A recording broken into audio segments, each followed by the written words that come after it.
एक सानो गाउँमा आर्यन नामको केटा बस्थ्यो। ऊ सधैँ मेहनती र इमान्दार थियो। तर गाउँमा एउटा अनौठो कुरा फैलिएको थियो। रात परेपछि कसैले कसैलाई नदेखिने तर आवाज सुन्ने। एक रात आर्यनले पनि त्यही अनुभव गर्यो। ऊ आफ्नो कोठामा पढ्दै थियो। अचानक झ्याल बाहिरबाट हल्का आवाज आयो। डराउनु हुँदैन।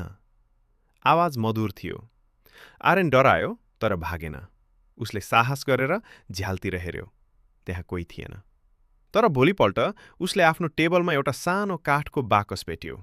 बाकसभित्र एउटा चिठी थियो।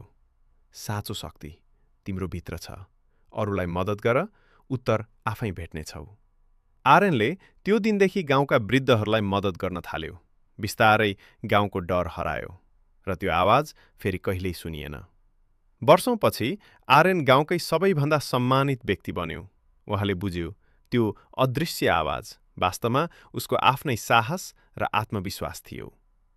सिकाइ: कहिलेकाहीँ सबैभन्दा ठूलो शक्ति बाहिर होइन, हाम्रो भित्र लुकेको हुन्छ।